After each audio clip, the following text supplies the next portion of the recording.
उसका भी जी हाँ, जिक्र आ जाए। फुरकान फोर्स हमारी थी बाक्सर के किले के पास। जी इनकी जो पहाड़ी थी उसका नाम रिच था, जी बरबत था, जी और जो सामने दुश्मन की पहाड़ी थी उसका नाम रिच था। रिच था जी।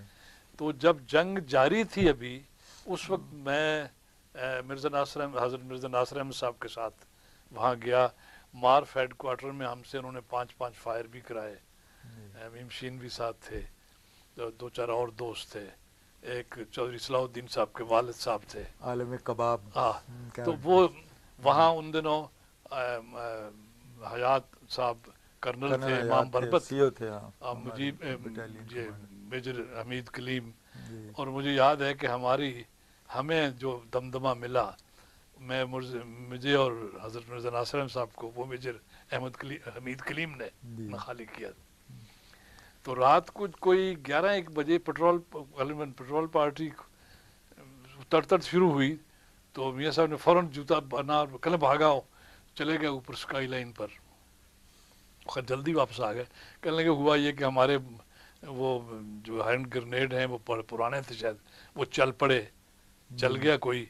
दुश्मन ने इसे समझा कि इन्होंने शुरू कर दिए, उन्होंने भी कर दिया, लेकिन गलत फहमी दूर हो गई। जी लेकिन उसके कुछ 2-3 मिनट बाद 2-3 घंटे के बाद फिर शुरू हुई तड़तड़।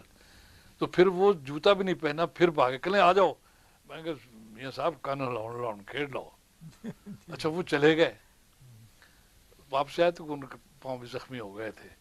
तो वो कहने लगे कि वो तुमने क्या कहा था वो मैंने कहा जी वो यूं ही है, एक पंजाबी में ज़रबुल मसला है, कान हिलाओ खेल लो।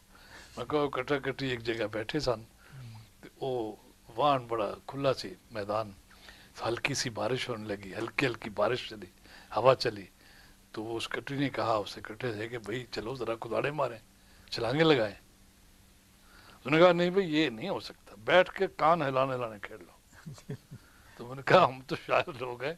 खैर वो बड़ा अच्छा टूर था खुदा के फजल से। जब वापस आए तो फिर जब सीज फायर हो गया, तो हज साहब को ने ख्वाहिश का इजहार फरमाया कि जो हमारे शहीद हुए हैं बच्चे 3 वहाँ, 2 या 3 थे, जी जी मैं उन पे फातिहा पढ़ना चाहता हूँ। हज़रत मुस्लिम आउट जी हाँ। निसानी। तो फिर कल तुम अपने दोस्तों को भी साथ ले लो।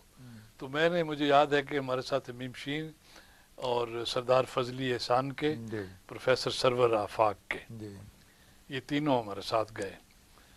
तो वहाँ अच्छा मुझे फरमाया हुजूर ने कि तुम इनके लिए नाश्ता खाने का बंदोबस्त करके चलना। तो जब वहाँ आए तो उन्होंने खुदाम ने अपना नाश्ता पेश किया, वो लाल सी दाल थी। तो मीमशी का लगा नहीं सर हम तो वो खाएंगे, दाल वही खाएंगे, ये नहीं खाएंगे। जब सब खा सकते हैं तो हम भी खा सकते हैं। तो वापसी पर हजरत साहब की डॉज में ये थे मीमशीन, और आगे जीप थी, उस पर मैं और सरदार फजली और प्रोफेसर आफाक, सरवर आफाक वाले। वो जब सुकतला से वरे ही मुड़ी दे तो एक पहाड़ी से टकराई, तो मैं समझा कि अब गए हम, निचली खड़ है 5-6 हज़ार फुट की। तो मैंने ऊंचे से इन्ना लिल्लाहि व इन्ना इलैहि राजिऊन पढ़ दिया, लेकिन हम सड़क पे गिरे और मैं समझा कि लुढ़कता एक पत्थर के साथ टक से लगा। इतने में फजली मुझ पर आ गिरा।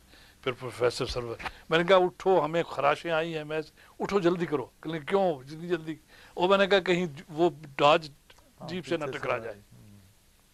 तो मैंने जो याद है मुझे चेस्टर उतारा और हिलाना शुरू किया, सब खैर डॉज रोक ली। क्या बात? मैं कही वो जीप लुढ़क गई है अंदर। खैर वो पैदल आए वहाँ, इतने में सैपर्स एंड माइनर्स भी आ गए, उन्होंने वो टिंचर विंचर भी हमें लगाए। लेकिन अब मुसीबत ये थी कि वो हजरत साहब ने मैं उनके वचकन झाड़ रहा था, हजरत साहब ने मेरी वचकन झाड़नी शुरू कर दी। तो मैंने उतार के वहाँ फेंक दी, मैंने कहा जरूर किया। तो कहने लगे मैं तो अभी शुक्राने के नफल पढ़ूंगा। बात यह है कि अगर सिर्फ तुम होते साथ और ये जीप खड्ड में भी गिर जाती तो तुम्हारे वालिदैन ने मुझसे कुछ नहीं कहना था। लेकिन अगर खुदा ना खास्ता ये जीप आज गिर जाती तो जिम्मेदार की पहली सुर्खी होती मिर्ज़ा महमूद ने इनको ले जाकर गिरा दिया। लेकिन अब मुसीबत ये थी कि हम ऐसे वो एक्सीडेंट स्ट्रिकन हो गए थे कि हम में से कोई भी उस जीप में बैठने को नहीं चाहता। जीप ठीक थी, वो ज़रा फिरी, वो ढीठ सवारी होती है, वो ठीक हो गई। تو سب بھاپ گئے وہ، فرمایا کہ وہ آپ ہماری راج میں بیٹھے، ہم جیپ میں بیٹھے.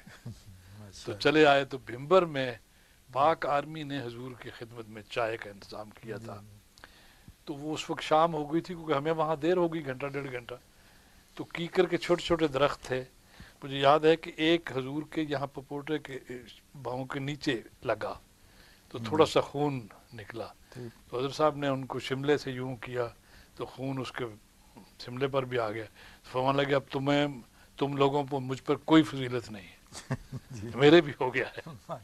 پھر گجرات میں آئے تو خادم صاحب نے انتظام کیا ہوا تھا. مجھے بھی یاد ہے، میں بچپن میں اس دعوت میں شریک تھا. لیکن وہ ان کے جو بچوں کے والدین تھے ان کو جو پھر شکریہ خط آئے ہیں کہ حضور وہاں تشریف لے گئے. ٹھیک بچوں نے تو شہید ہو جانا تھا، اللہ تعالیٰ نے ان سے کام لیا اور جماعت پر قربان ہو گئے وہ.